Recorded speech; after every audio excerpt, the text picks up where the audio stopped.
Hey, what's going on, guys? Welcome to another episode of the Concrete Slab House. Right now, today we're gonna start tackling the project in our master bedroom. So we have these vaulted ceilings that are pitched right towards the middle of the room in our advantage. So what we wanna do is get some character. We're gonna build some faux beams to really give it a grander look. So we're gonna take this blank canvas and turn it into that. Took us 5 full days to complete, a lot of courage and sweat. So without wasting any more time, let me show you how I did it and let's get into the video. Let's go.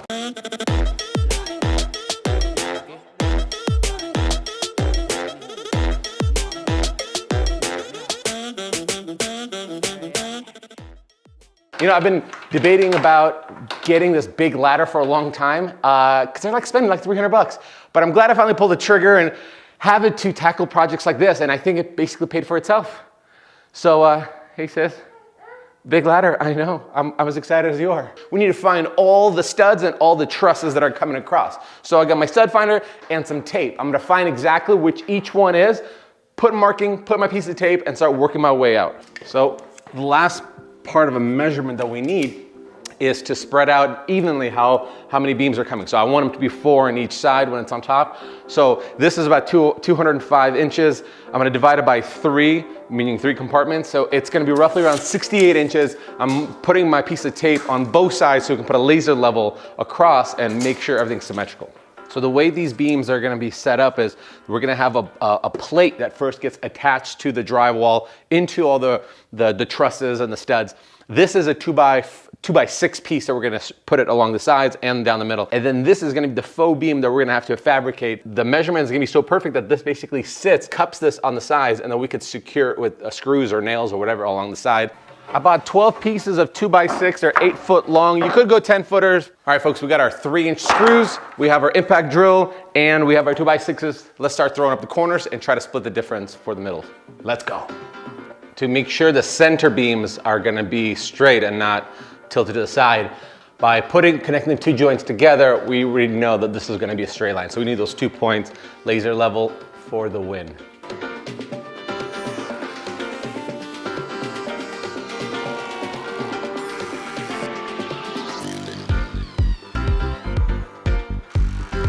This is gonna be a strong deltoid workout. Is there a better sound than hearing a screw going into a stud?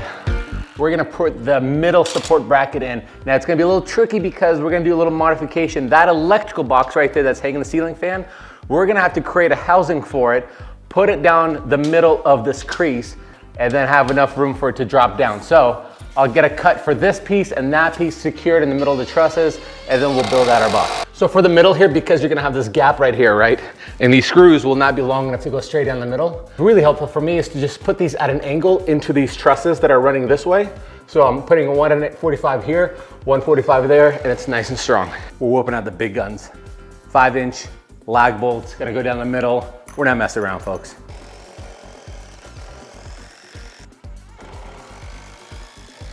So I need to create a faux box or a box to basically suspend the fan right down the middle. Okay, so what we're gonna do is we're gonna pick up this ceiling fan mounting box kit. And what's nice is, I keep dropping everything. Everything's adjustable. That's the first cool thing. The screws go into the side of the studs, and then this gets secured in here, and now you can mount your ceiling fan. Here's what we have to consider. The box is gonna be there, right? The faux beam, it's gonna be 5.5 inches or 1x6 deep. We can't have this thing willy-nilly just sitting inside, exposing the electrical box to the wood. We have to protect it from electrocuting and starting a fire. So this has to sit flush with the basically last part of the beam. How do we compensate that? We've created a couple of blockings to drop the basically stud part itself down, and then we'll secure it to there, compensating for that beam thickness. This is not working. The wood's splitting, so I'm gonna use a 2x6. I just don't want my fan to fall on me. All right, now that the base plates are all secured into the trusses and the studs, we're gonna start creating our beams. It's just gonna be a 3-sided butt joint glue up. We're just gonna put some glue like that, have it brad nailed along the sides, let it dry, and then once it's done, we should be able to lift this thing up and position it perfectly in the base plates and then secure it from the sides, theoretically.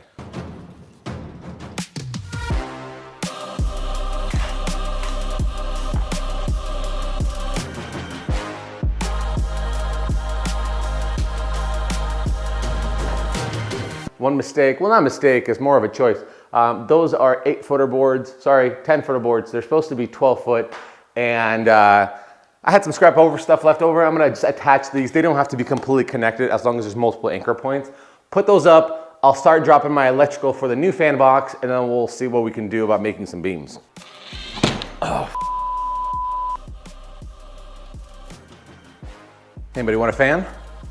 So because the existing fan is slanted, it's not down the middle, and it's gonna appear at the box, I'm going to piggy off of those wires in the electrical box, cover it up, and then swing it down the middle of that crease, and then put it into the metal electrical box, and then everything will be concealed and housed in the faux beams. Okay, I guess I'm doing a good job getting Irina's new rug dirty here. I have a solution for this. This is a perfect opportunity to talk about sponsors of today's video.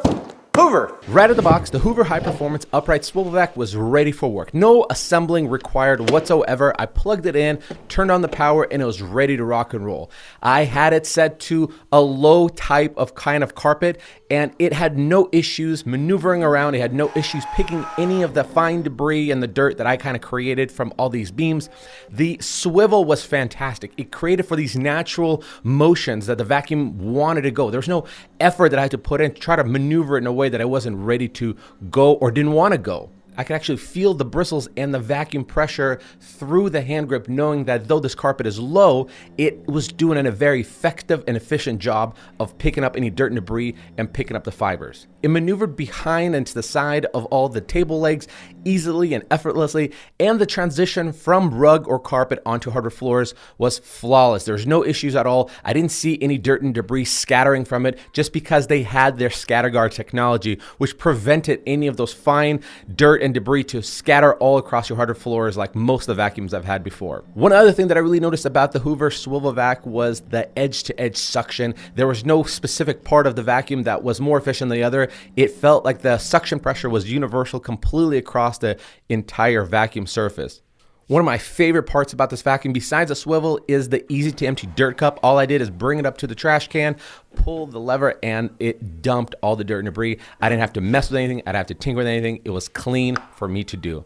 The Hoover High Performance Swivel Vac is backed by a 5-year limited warranty. That makes me really comfortable knowing that I got a solid purchase, and it includes a Max Life filter, which maximizes the pickup of pet hair and debris in tight corners and hard to reach places. Be sure to check out the link in the description to learn more about the Hoover High Performance Upright Swivel Vac, and a big thank you to Hoover for sponsoring this video. Now, everything's nice and clean. Let's get back into this video. Let's go. So to install the first part, is the middle part of the beam. To make the easiest seam is I'm gonna make a seam right down the middle of this junction box. That way it'll be the most natural. So I'm gonna measure my distance, create the circle cut, and then we'll start installing it.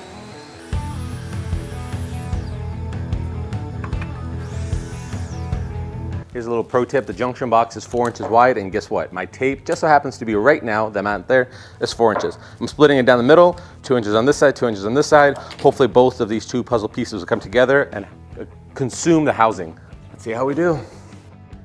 The issue that I'm having here is, even though this is 5.5 inches width on the inside and it's 5.5 on the 2x6s, by the time you glue them up, the tops or one of the sides closes in. So the bottom is 5.5 and the other side is 5 1/8. I'm going to use a little spacer block to put it in a couple of spots, and that way it won't interfere with the base plates, but it'll also stretch this out to actually work. So the issue that we're having is that the beam wouldn't sit over this part that was housing the or supporting the fan, so I had to bring it down a notch. I'm going to throw these on, and then those beams should fit.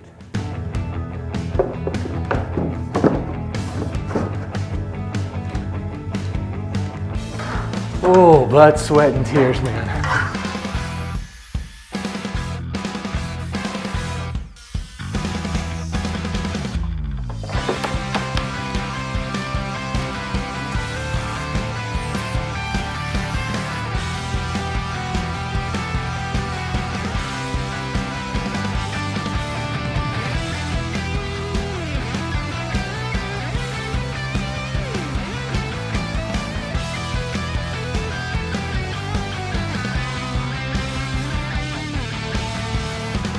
I took the liberty and saved us some time, and I mass produced a bunch of these beams so they're all ready for us to go. Now here's the only issue that we're gonna be running into here is figuring out the angle on this side of the beam and the angle on this side of the beam. What I could use is a T-bevel square, and the way it just works is you could just put it up to 2 angles, lock it in place, and then we could trace that on our beam and make the cut with a circular saw. But I believe in using jigs, so let's make us a little jig from scrap piece of beam. That way we can just replicate it everywhere we go.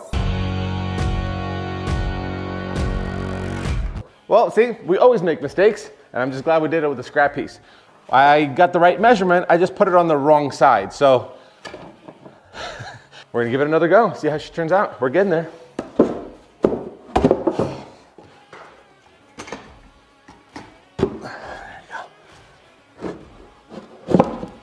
How perfect is that? We got our first angle, we gotta do the next one, and this will be our handy dandy speed guide.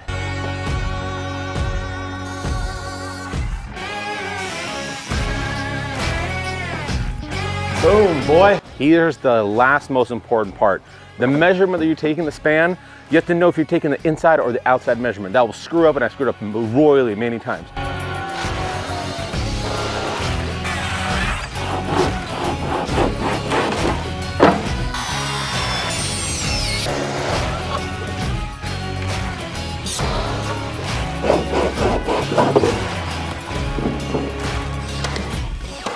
First beam is up, I'm already seeing a problem. You guys can see this gap right here, right?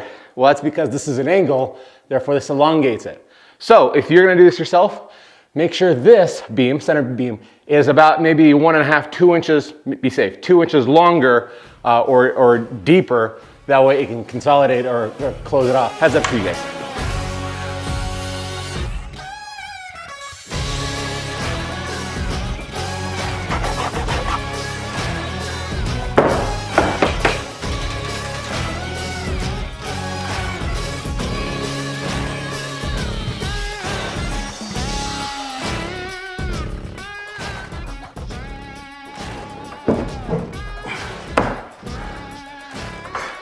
First try.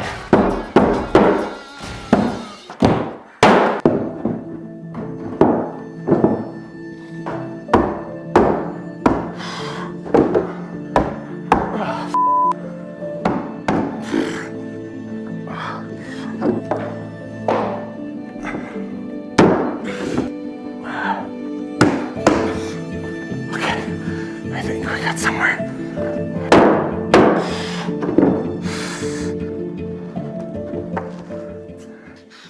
The corners are just gonna be a 2-sided beam. I've already cut this one to match the angle. Each one has their own independent angles, so be cautious of that. And I'm gonna secure it with screws into that 2x6 that's already anchored in the trusses. We're gonna have to do something a little bit different. I'm gonna pop this off. I'm gonna put a 1x2 just on the other side of this piece of wood. That way I can also secure it this way.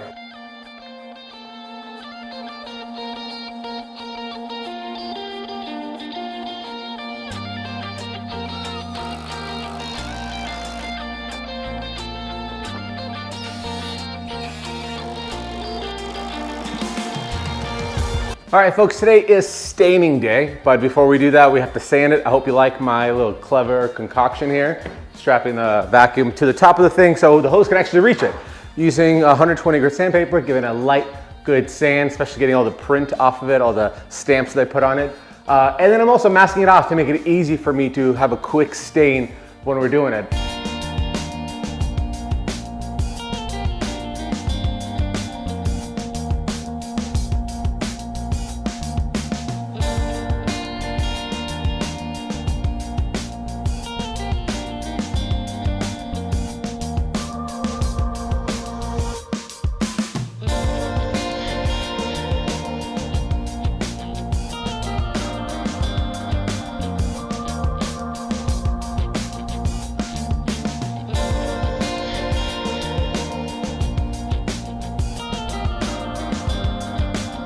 So after brainstorming how to conceal these holes or gaps from the beams, again, if you are watching this video and you're gonna do it, save yourself the hassle, make the center beam longer by at least 2-3 inches. So now in my situation, I'm not gonna redo this for an extra $500. Instead, I'm just gonna find a solution. So I've come up with these kind of caps, if you will, that are beveled on the sides, and I'm gonna put them down the middle, and I think it'll be enough of a decorative piece for it not to catch the eye. Again, save yourself the hassle, learn from my mistake. All right, update looks like absolute horse crap. I don't like it. It looks like I'm trying to patch something which I clearly am. I'm embarrassed by it. Again, I'm not gonna redo it, so here's my solution. I made another mitered cap that is gonna kind of give this like decorative kind of look. I do think this is gonna be the best possible solution to give it more of an intricate design. Can't wait to see all the comments, yeah? Yeah, let's do it.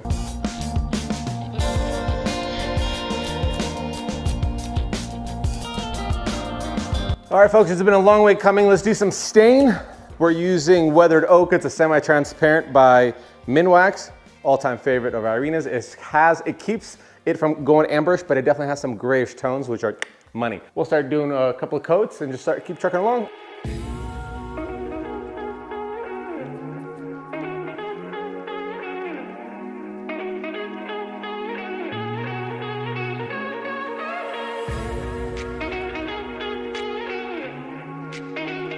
Stain is applying really well, and what's really nice is that I didn't have to really aggressively sand that it's a flawless look, because these are supposed to be representative of beams, right? So they have their own character and distressing. And I know I'm gonna get a lot of comments about, oh, you should have done miter joints so it looks like seamless beams. I could, and I've done shelves like that before. I didn't want to tinker with this. I wanted it to be, you can't even notice them because they're so high. So I'm just saving time and maybe making a little bit more DIY approach. Let me finish staining the rest of the other half, and then I'll show you what this big reveal what the fan looks like. See you in a minute.